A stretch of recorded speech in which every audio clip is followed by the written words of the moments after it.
कहानी शुरू होती है। बताया जाता है कि इंसान अपने आप को बहुत ही ज़हीन और ताकतवर बनाना चाहते थे, इसलिए इन्होंने एक ऐसा वायरस तैयार किया जिससे वो इंसानों को ज़हीन और ताकतवर बनाने की ख्वाहिश पूरी कर सके। साइंटिस्ट इस वायरस का टेस्ट इंसानों से पहले मंकीज पर करते हैं, ये जानने के लिए कि वो इंसानों के लिए सेफ भी है या नहीं। दिखाया जाता है कि जिस टाइम मंकी पर एक्सपेरिमेंट किया जा रहा था उस टाइम मंकी कंट्रोल से बाहर हो जाता है। ऐसे में जिस मशीन के जरिए वो वायरस मंकी के अंदर इंजेक्ट किया जा रहा था वो मशीन टूट जाती है और वायरस हर जगह फैल जाता है।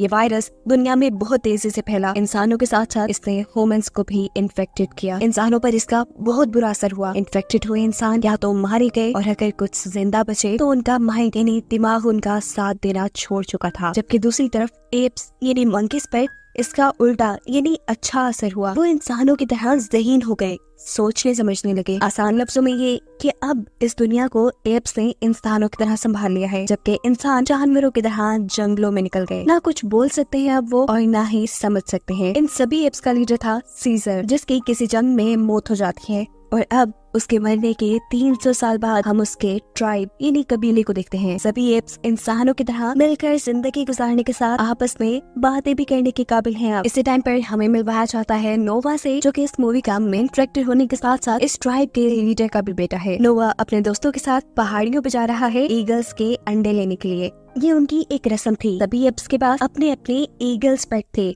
अब क्योंकि नोवा भी जवान हो चुका था तो उनकी रस्म के मुताबिक उसे ईगल्स के एक एग का ख्याल रखना था, जिसमें से एक बच्चा निकलता और इस ईगल के बच्चे को पाल पोस कर ट्रेन करने के बाद ही वो नोवा का पेट बनता। यही हमें ये भी पता चलता है कि इन ईगल्स को कंट्रोल करने के लिए अपने मुंह से एक खास किस्म का साउंड निकालते हैं ये एप्स, और इस काम में सबसे ज्यादा माहिर थे नोवा के डैड यानी यहाँ के लीडर। देखने को मिलता है कि नोवा अपने लाया एग का बहुत ही ज्यादा ख्याल रख रहा था। उसे बेसब्री से इसमें से ईगल निकलने का इंतजार था, लेकिन शायद किस्मत को ऐसा मंजूर नहीं था, क्योंकि एक रात उनकी ट्राइब में आ जाती है एक इंसानी लड़की जो यहाँ पर खाने की तलाश में आई थी। वो यहाँ नोवा का ईगल का एग चुरा लेती है।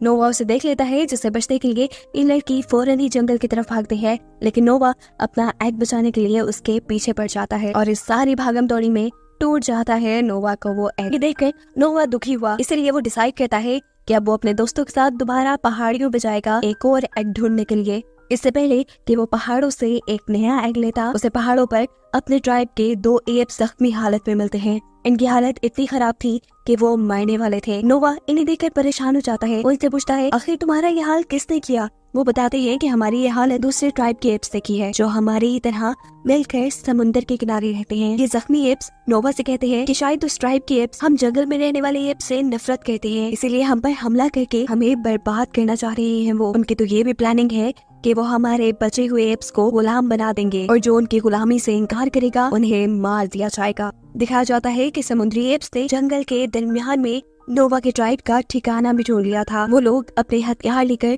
यहाँ हमला करने के लिए भी निकल चुके थे। दूसरी तरफ नोवा भी अपने लोगों को बचाने के लिए फौरन अपने ट्राइब की तरफ आता है, लेकिन उसने आने में देर कर दी। दूसरे ट्राइब के लोग यहाँ पर हमला करके बर्बादी मचा चुके थे। उनका पूरा ट्राइब, उनके घर जल चुके थे। नोवा के ट्राइब के लोगों को ये एप्स बुरी तरह मार मार कर अपना कैदी बना रहे थे। अचानक उसका ध्यान उसके डैड की तरफ जाता है, जिसे वो एप्स मारने वाले थे। वक्त जाया करते हुए नोवा अपने डैड को बचाने के लिए जाता है, लेकिन ये एप्स उसे उठाकर ही वहाँ से नीचे फेंक देते हैं, जिसके बाद वो नोवा के फादर यानी इस कबीले के लीडर को मार चुके थे और नोवा इसमें कुछ भी नहीं कर पाया था। लीडर के मरने के बाद यहाँ के सभी एप्स को समुद्री एप्स अपना गुलाम बना लेते हैं और उन्हें लेकर जाया जाता है समुद्री एप्स के लीडर के पास, जिसका नाम था अप्रोक्सिमस। वो इन सब लोगों को यहाँ देखकर बहुत ज्यादा खुश था। जबकि दूसरी तरफ नोवा के कबीले में हम देखते हैं कि नोवा के साथ उसके चंद साथी ही इस ट्राइब में बचे हैं। नोवा को जब होश आया तो उसने देखा कि उसका पूरा ट्राइब बर्बाद हो चुका है। उसके डैड भी मर गए हैं और उसके तकरीबन सभी साथियों को बंदी बनाकर वो एप्स ले जा चुके हैं।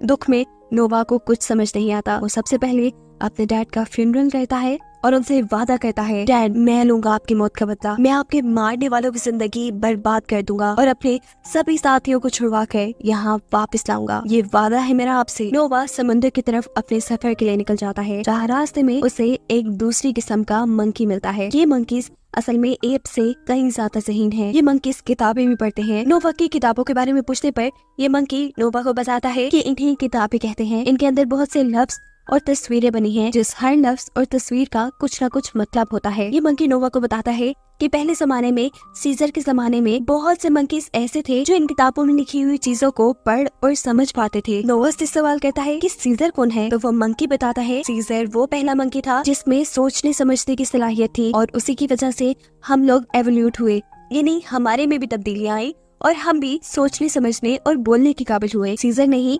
मंकीज को ट्राइब्स की सूरत में एक साथ मिलकर रहने को कहा था। समझ लो कि वो हमारा सबसे पहला लीडर है। उसी ने हमें बताया कि एक मंकी को दूसरे मंकी को नहीं मारना चाहिए, चाहे वो इनकी नस्ल का है या नहीं है।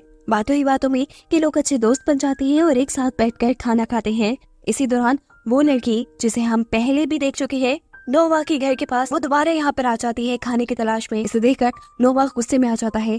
इससे पहले कि वो उसके साथ कोई बुरा सलूक करता या उसे मारता, यहाँ बैठा हुआ दूसरा मंकी नोवा को रोक देता है और कहता है कि सीजर यानी हमारे सरदार इंसानों से बहुत प्यार किया करते थे। उन्हीं को देखते हुए हमें भी इंसानों से प्यार करना चाहिए। ये लोग इस लड़की को भी खाना देते हैं और यहाँ ये मंकी नोवा को इंसानों के बारे में बताता है कि एक वक्त वो भी था जब इंसानों के पास अकल हुआ करती थी, वो भी बोल पाते थे, समझ पाते थे, लेकिन फिर वक्त गुजरा, इनकी सारी अकल चली गई और अब ये जानवरों की तरह रहते हैं। अब क्योंकि इन्होंने इस लड़की को खाना किया था, इसीलिए ये लड़की भी उनकी साथी बन जाती है। सुबह भी हो जाती है और नोवा अपना सफर कंटिन्यू करता है, जहाँ उसके सफर में अब ये लड़की और वो मंकी भी साथ था। जंगल में थोड़ा ही आगे आने पर उन्हें बहुत से और इंसान भी दिखे थे जो पागलों की तरह जंगल में खाना ढूंढ रहे थे। अचानक ही यहाँ पर समुद्री ट्राइब के एप्स आकर इन इंसानों के ऊपर हमला करना शुरू कर देते हैं, क्योंकि उन्हें इंसान बिल्कुल पसंद नहीं। यहाँ एक अजीब सी भगदड़ मचाती है और इस सब में नोवा और ये मंकी किसी तरह इस लड़की की यानी अपने साथी की जान बचाकर उसे यहाँ से दूर ले गए थे। जैसे ही ये लोग उसे बचाकर जंगल में दूर ले आए तो अब इस लड़की को इन दोनों के साथ रहना सेफ लगने लगा था। वो इन दोनों से यहाँ पहली मर्तबा बात कहती है और कहती है कि मेरा नाम मे है। इन दोनों का मुंह हैरानी से खुला का खुला रह गया था। एक इंसान कैसे बोल सकती थी? तब मे उन्हें बताती है कि मैं बाकी इंसानों से काफी अलग हूँ, क्योंकि वो बोल भी सकती थी, उसके अंदर सोचने समझने की सलाहियत भी थी और उसे कपड़े पहनना भी आते थे। ये लड़की उन्हें ये भी बताती है कि मेरा जिस कबीले से ताल्लुक था, वहाँ के सभी लोग ज़हीन थे, बोल सकते थे, लेकिन समुद्री ट्राइब के लोगों ने अपनी नफरत में मेरे पूरे कबीले को मार डाला। बस मैं ही बच गई। अब बातें बहुत हो चुकी थी, लेकिन काम रहता था। नोवा को अपने लोगों को बचाने के लिए जाना था। ये लोग अपना सफर दोबारा से शुरू करते हैं और सफर करते करते पहुंच जाते हैं एक नदी के पुल पर। ये जगह दूसरे ट्राइब्स के इलाके में आती थी और इसीलिए वहाँ के सिक्योरिटी गार्ड्स इनके ऊपर हमला कर देते हैं। उनसे बचने के चक्कर में यहाँ इनकी लड़ाई हो जाती है और वो मंकी यहाँ करीब पानी में ही गिरकर बह जाता है और दूसरी तरफ नोवा और मे को ये लोग बंदी बना लेते हैं। इन्हें लेकर आया जाता है अप्रोक्सिमस के पास, यानी समुद्री ट्राइब के लीडर के पास, जो कि बहुत ही बेरहम एप्स है। वो इंसानों से नफरत करता है। उसने हुक्म दिया हुआ है कि जो भी जब भी किसी इंसान को देखे तो उसे मार डाले। ना सिर्फ ये, वो तो दुनिया भर के सभी एप्स पे हुकूमत भी करना चाहता था। इसीलिए तो उसने दूसरे ट्राइब के लीडर यानी नोवा के डैड को मरवा दिया और उनके सभी एप्स को यहाँ ले आया।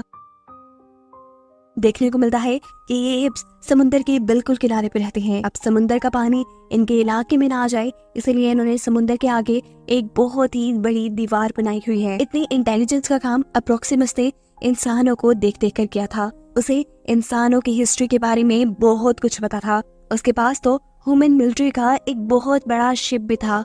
इस शिप में एक बंकर था जिसमें मिलिट्री के वेपन्स थे। इस बंकर का दरवाजा बंद है और ये हमेशा से इस बंकर का दरवाजा खुलवाने के लिए अपने बहुत से एप्स को काम पे लगा के रखता है, लेकिन रोज कोशिश करने के बावजूद भी आज तक वो इस दरवाजे को खोल नहीं पाया। लेकिन उसे उम्मीद थी कि वो एक न एक दिन जरूर इस बंकर को खोल पाएगा। इसे खोलने के बाद वो इसके अंदर से सभी हथियार हासिल करेगा और सबसे पहले उन हथियारों के जरिए इंसानों को खत्म करेगा। इंसानों को मारने के साथ साथ उसका ये भी ख्वाब था कि वो सभी एप्स को अपना गुलाम बना ले, और ये तभी मुमकिन था जब उसके पास इन वेपन्स की पावर होती। अब सवाल ये था कि अप्रोक्सिमस इतनी ज्यादा इंसानों से नफरत क्यों करता था, क्योंकि उसे ये बात मालूम थी कि पास्ट में इंसान बंदरों को कुछ भी नहीं समझते थे। वो या तो उन्हें जू के जेलों में रखते थे या अपना पेट बना लेते थे और या गुलाम बना लेते थे। उसके दिल में डर था कि कहीं अगर इंसानों के पास दोबारा से सोचने समझने की सलाहियत आ गई तो वो दोबारा से बंदरों को अपना गुलाम बनाने लगेंगे। लेकिन वो ऐसा कोई दिन देखने से पहले ही सभी इंसानों को खत्म कर देना चाहता है। हम देखते हैं नोवा, जिसे यहाँ पर बंदी बना कर रखा गया था, वो यहाँ अपने ट्राइब के बहुत से लोगों से मिलता है। उसे उसके लोग अप्रोक्सिमस के सभी इरादे बता देते हैं कि कैसे वो इंसानों को मारना चाहता है और बाकी एप्स को बंदी बनाना चाहता है। इंसानों की तो नोवा को भी ज्यादा परवाह नहीं थी, लेकिन वो अपने ट्राइब के एप्स को अप्रोक्सिमस की गुलामी से बचाना चाहता था। उसे अप्रोक्सिमस के उस बंकर के बारे में भी पता चल जाता है जिसके अंदर बहुत से वेपन्स थे। और अब नोवा कुछ सोचते हुए मे के पास जाता है। मे भी यहाँ नोवा से कुछ बात करना चाहती थी। वो नोवा को बताती है कि उसके जैसे सभी इंसान बहुत ही ज्यादा कमजोर हो चुके हैं। वो चाहती है कि इंसान पहले की तरह बोल पाए और इंसानों को बोलना सिखाने के लिए उसे एक लैंग्वेज बुक की जरूरत है जो कि अप्रोक्सिमस के पास मौजूद बंकर के अंदर है। मैं उस बंकर को खोलकर उस बुक को हासिल करना चाहती थी, जबकि यहाँ नोवा बताता है कि मैं उस बंकर को तबाह करना चाहता हूँ ताकि मैं अपने ट्राइब के लोगों को छुड़वा सकूं। जब ये बंकर तबाह हो जाएगा तब अप्रोक्सिमस की सारी ताकत, उसका सारा गुरूर पानी में मिल जाएगा और ऐसे मेरा काम बहुत आसान हो जाएगा। नोवा की सारी बातें सुनकर मैं नोवा की मदद के लिए तैयार हो जाती है। वो उस बंकर को तबाह करने के लिए तैयार थी, लेकिन उसकी भी एक शर्त थी कि वो पहले बंकर को खोलकर उसके अंदर से अपनी किताब लेगी। नोवा भी उसकी बात मान लेता है और ये लोग फैसला करते हैं कि आज रात में ही ये लोग अपना पूरा प्लान अंजाम देंगे। नोवा ने प्लान बनाया था कि वो एक बम बनाएंगे, उससे उस दीवार को तबाह करेंगे जिससे यहाँ के लोगों ने समुद्र के पानी को उनके इलाके में आने से रोका हुआ था। जिसके बाद ये लोग शिप के अंदर जाकर बंकर में से मे को मे की किताब देंगे और फिर इस बंकर को भी तबाह कर देंगे। लेकिन मे का प्लान थोड़ा चेंज था। वो नोवा और उसके दोस्तों को लेकर पहले बंकर तक जाती है और वहाँ से अपनी जरूरी किताब को हासिल कर लेती है। वो जितने में अपनी जरूरत की किताब ढूंढ रही थी, यहाँ नोवा और उसके साथियों को एक स्टोरी बुक मिलती है जिसके अंदर वो देखते हैं कि बंदरों को किस तरह इंसानों ने कैद करके रखा था। ये देखकर उन्हें भी बुरा लगता है, लेकिन ये लोग इस बात को इग्नोर करके मे का साथ देना दोबारा शुरू कर देते हैं। ये लोग एक छोटे से होल के जरिए बंकर के अंदर गए थे और बाहर निकलने के लिए ये बड़ा ही आसान काम करते हैं। बंकर का बड़ा गेट खोल देते हैं। बड़ा गेट खोल के जैसे ही ये बाहर गए तो बाहर अप्रोक्सिमस अपनी पूरी टीम के साथ था। इन्हें बंकर के अंदर से निकलता देखकर वो समझ गया कि जरूर ये चारों मिलकर उसके खिलाफ कोई प्लानिंग कर रहे हैं और उसकी जरूरत की चीजें भी जरूर इन्होंने बंकर के अंदर से कहीं छुपा दी होंगी। अब असल कहानी क्या है, ये सच्चाई उगलवाने के लिए अप्रोक्सिमस नोवा के दोस्त के गले पे चाकू रखवा देता है और नोवा से कहता है सारी कहानी बता देगा, नहीं तो उसकी दोस्त को मरवा देगा। इससे पहले कि कोई नोवा के साथी को नुकसान पहुंचाता, मैं उसी एप को गोली मार देती है जिसने उसे बंदी बनाया हुआ था। एप को मारने के लिए मैंने गन से शूट किया था, गन का इस्तेमाल किया था। जिस गन को देखकर अप्रोक्सिमस इम्प्रेस हो जाता है। वो मुझसे एक सौदा करता है कि मैं तुम्हें और यहाँ सभी साथियों को ऐसे ही जाने दूंगा, लेकिन इसके बदले में तुम मुझे सारे वेपन्स दे दो। लेकिन मैं भी बेवकूफ नहीं थी, वो जानती थी कि अगर अप्रोक्सिमस के हाथ हथियार लग गए तो वो दोबारा उनके पीछे पड़ जाएगा। वो किसी भी हाल में उसके हाथ वेपन्स नहीं लगने देना चाहती थी। अब अप्रोक्सिमस उसके पीछे पड़ चुका था। इससे पहले कि वो यहाँ के कुछ लोगों के साथ बुरा करता, मैं यहाँ नोवा और उसके साथी के बनाए बॉम्ब को उस दीवार के नीचे रख देती है जिस दीवार से इन लोगों ने समुद्र का पानी ट्राइब के अंदर आने से रोका हुआ था। उसके ऐसा करते ही दीवार टूट जाती है और समुद्र का पानी तेजी से उनके एरिया में आ जाता है और सभी एप्स को बहा ले जाता है। नोवा के ट्राइब के एप्स क्योंकि जंगल में रहते थे इसलिए उन्हें दरख्तों पर चढ़ने की काफी प्रैक्टिस थी। वो तो यहाँ अपने आप को बचाने के लिए दरख्तों के ऊपर चढ़ जाते हैं, लेकिन अप्रोक्सिमस के साथी सारे ही बह गए थे। अब नोवा के ट्राइब के सभी साथी जिंदा थे, इसलिए वो अपने ट्राइब में वापस आ जाते हैं। अभी उन्होंने सुकून का सांस नहीं लिया था कि यहाँ पर दोबारा अप्रोक्सिमस एंट्री कर लेता है। वो यहाँ आकर सबसे कहता है कि तुम सब मेरे गुलाम हो और बस मेरी गुलामी ही करोगे। उसका ऐसा कहते ही नोवा को गुस्सा आया और अपना गुस्सा उसे दिखाने के लिए उसने अब अपने मुंह से वो साउंड निकाला जिससे ये लोग अपने पेट ईगल्स को बुलाया करते थे। उसकी आवाज सुनते ही सारी पेट ईगल्स यहाँ आ गई और उनके इशारा करते ही वो अप्रोक्सिमस को उठाकर वहाँ से दूर ले जाकर समुद्र में फेंक देती हैं और ऐसे फाइनली इन सब लोगों की जान अप्रोक्सिमस से छूट जाती है। जिसके बाद हमें दिखाया जाता है कि नोवा और उसके सारे साथी दोबारा से अपने घरों को बनाते हैं और यहाँ पहले जैसी सुकून वाली जिंदगी जीना शुरू कर देते हैं। मूवी के पोस्ट क्रेडिट सीन में हमें मे को दिखाया जाता है जो कि नोवा के पास आई है। नोवा मे से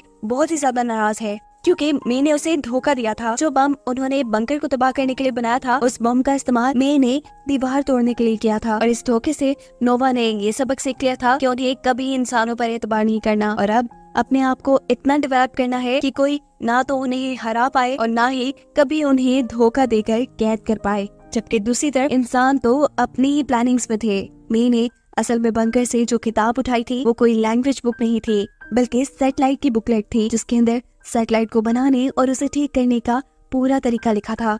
मैं इस किताब को लेकर बहुत सारे इंसानों के पास आ जाती है। यहाँ हम देखते हैं कि मैं जैसे बहुत से और समझ बूझ वाले इंसान अभी भी जिंदा हैं और वो अपने आप को ताकतवर बनाने के लिए अपने ही जैसे और इंसानों से कांटेक्ट करना चाहते हैं। इसीलिए वो एक सेटेलाइट ठीक कर रहे थे। मेके इस किताब मिलने पर वो सेटेलाइट को ठीक भी कर लेते हैं और दूसरे इंसानों से कांटेक्ट भी कर लेते हैं। उनके कांटेक्ट करते ही हमें देखने को मिलता है कि दुनिया में अभी भी बहुत सारे ऐसे इंसान थे जिनके पास बोलने की, सोचने समझने की सलाहियत थी, जिन लोगों ने अब एक साथ मिलकर काम करने का फैसला कर लिया था और अपने आप को डेवलप करने की ठानी थी ताकि वो इन एप्स की गुलामी से बच जाएं। और यही बताते हुए ये कहानी यहाँ खत्म हो जाती है।